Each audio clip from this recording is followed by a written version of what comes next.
పోవాలనుకున్నప్పుడు నేనే వస్తా బాగా చెప్తా. నేను మీ ఆదేశాల మేరకు ఉండడం కూడా కాదు, నేను పోవాలనుకుంటే నేనే వస్తాను.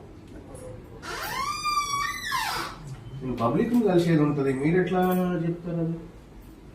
అది సిచ్యువేషన్ బాగాలేదు కదా, సిచ్యువేషన్ బాగాలేదు. మిమ్మల్ని చూసి కూడా ప్రొవోక్ అవుతారు కదా, ఎమోషన్ అవుతారు. ప్రమోట్ చేసే మనిషిని కాదు, ల్యాండ్ ఆర్డర్ ఇష్యూ అవుతుంది. నేనేమంటున్నా, నేను ఇప్పుడు ఆఫీస్కు పోవాలి, నా ఆఫీస్కు పోవడానికి ఇతను ఆఫీస్కి పోవద్దని ఏదైనా అధికారి ఇన్స్ట్రక్షన్ ఇచ్చిందా? ప్రివెంటివ్ కస్టడీ అన్న ఏమైనా జరుగుతుంది అన్నది ఆల్రెడీ నిన్న చూశారు మీరు అక్కడ గాంధీ దగ్గర కూడా. ఇప్పుడు ఎమోషన్ ఇవాళ ఉన్నది, నిన్నటి ఎమోషన్ ఇవాళ ఉండదు.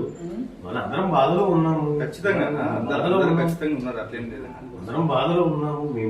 నేను లా అండ్ ఆర్డర్కి ఇబ్బంది కల్పించేంత దుర్మార్గమైన రాజకీయ నాయకుని కాదు. నేను బాగా చెప్తా, నేను నిన్న మీ అడిషనల్ డీసీపీ గారు వస్తే వీఆర్ వెరీ కోఆపరేటింగ్ అని చెప్పినాము.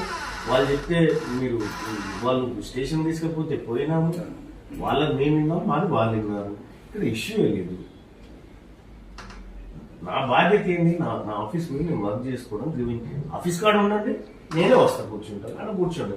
ఈ కమ్యూనిటీలో ఉండడం అనేది కరెక్ట్ కాదు. కమ్యూనిటీలో ఎవరికి ఇబ్బంది కలిగి నేను ఏమంటున్నా, నేను మా వల్ల ఎవరికి ఇబ్బంది జరగదు, కానీ ఈ కమ్యూనిటీలో మిగతా వాళ్ళు ఉంటారు, వాళ్ళు డిస్టర్బ్ అవుతారు. మీరు పోయి గేటు బయట ఉండండి. ఒకవేళ నేను పోవాలనుకున్నప్పుడు రాజుగారు నేను పోవాలనుకుంటున్నాను, ఇది నా పరిస్థితి అని చెప్తాను. నేను పోవాలనుకున్నప్పుడు నేను పీస్ఫుల్గా నా ఇంట్లో ఉన్న తర్వాత